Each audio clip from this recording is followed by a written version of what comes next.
സല്ലല്ലാഹു അലാ മുഹമ്മദ് സല്ലല്ലാഹു അലൈഹി വസല്ലം. ോട് പ്രാർത്ഥിക്കണം. ഏത് നിസ്കാരം നിസ്കരിക്കുമ്പോഴും സുന്നത്ത് നിസ്കാരം മാറ്റരുത്. പ്രാർത്ഥിക്കാത്ത ഒരു നിസ്കാരവും മുത്തുനബിതങ്ങൾ നിർവഹിച്ചിട്ടില്ല. തിരക്കാണ്. പഞ്ഞി വെക്കുന്നത് വരെ നമ്മളെ തിരക്കങ്ങനെ പോകും. പഞ്ഞി വെച്ചു കഴിഞ്ഞാൽ പിന്നെ ആർക്കും തിരക്കില്ല, പോകാൻ ധൃതിയില്ല. കൊണ്ടുപോകണം എന്ന് പെട്ടെന്ന് പറയുന്നില്ല. കുറച്ചുകൂടി സമയം ആയെങ്കിൽ എന്ന് പിന്നെയും പിന്നെയും ചിന്തിക്കുകയാണ്.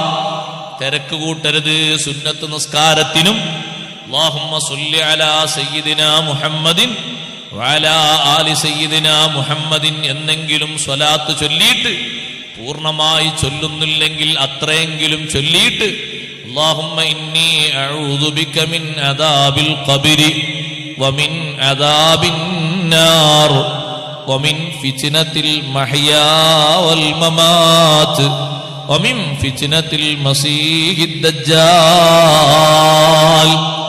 ഈ 4 വിഷയങ്ങളിൽ നിന്ന് കാവല് ചോദിക്കാത്ത ഒരൊറ്റ നിസ്കാരവും ഹബീബ് റസൂലുള്ളാഹി സ്വല്ലല്ലാഹു അലൈഹി വസല്ലം നിർവഹിച്ചിട്ടില്ല. ഫർളിലും ചോദിച്ചിട്ടുണ്ട്, സുന്നത്തിലും ചോദിച്ചിട്ടുണ്ട്. നമ്മളെ സുന്നത്തൊക്കെ അല്ലാഹുമ്മ സ്വല്ലി അലാ മുഹമ്മദ് എന്ന് പറയുമ്പോഴേക്കിന് വലത്തെടുത്തു സലാം അപ്പൊ വീട്ടിൽ കഴിഞ്ഞു എന്ന് ചോദിച്ചാൽ മതി.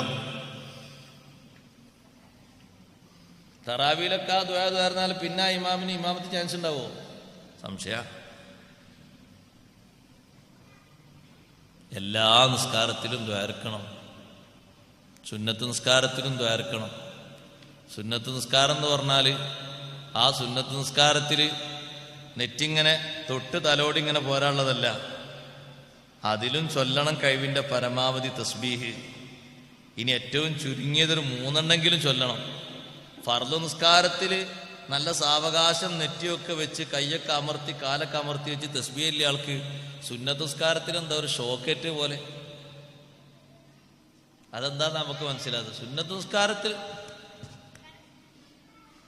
സുന്നത്ത് നിസ്കാരം കാണുമ്പോൾ എന്തോ ഒരു ഷോക്കേറ്റിട്ട് ആൾ തെറിച്ചു വെക്കും പോലെ.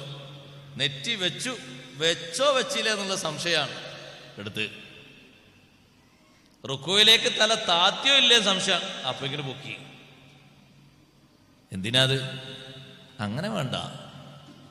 ആ തസ്ബീഹോടുകൂടെ തന്നെ ഏറ്റവും ചുരുങ്ങിയതൊരു 3 11 തസ്ബീഹല്ലേ നിസ്കരിക്കുന്നവരെ സുന്നത്തും നമ്മളെ 3 കൂട്ടി നോക്കുമ്പോ എങ്ങനായാലും ഒക്കൂലല്ലോ.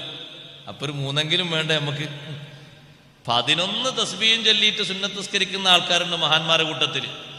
റുക്കൂയിലും സുജൂദിലും സുന്നത്ത് നിസ്കാരങ്ങളിൽ 11 എന്നും ചൊല്ലിയിട്ട് അവരുടെ നിസ്കാരം ഒന്ന് കൂട്ടി നോക്കി. എന്താണ് ആ നിസ്കാരം? 11 പ്രാവശ്യം സുബ്ഹാന റബ്ബിയൽ അളീം വബിഹംദിഹി എന്നും സുബ്ഹാന റബ്ബിയൽ അഅ്ലാ വബിഹംദിഹി എന്നും. അത് ഏറെ പോയാൽ ഒരാൾ നിസ്കരിക്കുകയാണെങ്കിൽ ഏറെ ചൊല്ലുകയാണെങ്കിൽ അതിന്റെ എണ്ണാണല്ലോ 11. ഒറ്റക്ക് നിസ്കരിക്കുന്ന ആൾക്ക് ഏറെ ചൊല്ലാനുള്ള എണ്ണാണ് 11. ആ 11 സുന്നത്ത് നിസ്കാരം പിന്നെ ഒറ്റക്കല്ലേ അധികം നിസ്കരിക്കുക. സുന്നത്ത് നിസ്കാരത്തിൽ റവാത്തിബിലൊക്കെ ചൊല്ലി നിസ്കരിക്കുന്ന മഹാന്മാരുണ്ട്. അപ്പൊ കുറച്ചെങ്കിലും നമ്മളൊരു 3 ഒന്ന് തുമനീനത്തും കാര്യങ്ങളൊക്കെ കിട്ടി ഒന്ന് റെഡിയാകാൻ, ഒന്ന് സ്വീകരിക്കാണ കൂട്ടത്തിലാകാൻ. അത്തഹിയാത്തും സ്വലാത്തൊക്കെ കഴിഞ്ഞിട്ട് ഒരു ദുആ, ഈ ദുആ ഒഴിവാക്കൽ കറാഹത്താണ്. ഫർളിലും കറാഹത്താണ്, സുന്നത്തിലും കറാഹത്താണ്. ഈ ദുആ ചൊല്ലണം. ചെറിയൊരു ദുആ അല്ല, നീണ്ട ദുആ ഒന്നുമില്ലല്ലോ. ഒരു പേപ്പറിൽ പകുതി എഴുതാൻ മാത്രമൊന്നുമില്ലല്ലോ. ആകെ 2 വരെയുള്ളൂ എഴുതാൻ. അല്ലാഹുമ്മ ഇന്നി അഊദു ബിക മിൻ അദാബിൽ ഖബർ. നമുക്ക് വേണ്ടിയ സംഗതി തന്നെയല്ലേ. നമ്മളൊക്കെ ഒറ്റക്ക് കിടക്കേണ്ടി തന്നെയല്ലേ ഖബറിൽ. ഖബറിന്റെ അദാബിൽ നിന്നുള്ള കാവൽ. അല്ലാഹുമ്മ ഇന്നി അഊദു ബിക മിൻ അദാബിൽ ഖബ്രി വമിൻ അദാബിൻ നാർ. 2ാമത്തെ ചോദ്യം, നരകശിക്ഷയിൽ നിന്ന് കാവൽ ചോദിക്കുന്നു അല്ലാഹ്. വമിൻ ഫിത്നത്തിൽ മഹ്യാ വൽ മമാത്ത്. ജീവിതത്തിലെയും മരണനേരത്തും വരുന്ന ഫിത്ന സഹിക്കാൻ പറ്റാത്തതാണ്. ജീവിതത്തിലും വരും ഫിത്ന വരും.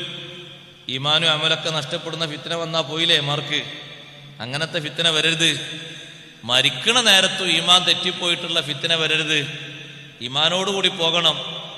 പിന്നെ ഇപ്പൊ ദുനിയാവിൽ പേടിക്കുന്ന വലിയൊരു ഫിത്നയാണ്, എല്ലാവരും പേടിക്കുന്ന ഫിത്നയാണ് ഒമിൻ ഫിത്നത്തിൽ മസീഹിദ് ദജ്ജാൽ. മസീഹുദ് ദജ്ജാലിന്റെ ഫിത്നയിൽ നിന്നും ഞാൻ നിന്നോട് കാവൽ ചോദിക്കുന്നു. ഇത് 4 നമുക്ക് വേണ്ട വിഷയങ്ങളാണ്. അതുകൊണ്ട് ഈ ചെറിയൊരു ദുആ എപ്പോഴും നമ്മൾ പതിവാക്കണം. അള്ളാഹു തൗഫീഖ് തരട്ടെ. ഒരു കാവൽ ചോദിക്കാണ്. അവിടെയും ഞാൻ പറഞ്ഞു വന്നത്, അവിടെയും നരകത്തിൽ നിന്നുള്ള കാവൽ ചോദിക്കാന്നുള്ള വിഷയമുണ്ട്. അതെല്ലാ ദുആകളിലുണ്ട്. അത് മറന്നിട്ടത് വിട്ടുപോയൊരു ദുആ ഇല്ല. അതുകൊണ്ടത്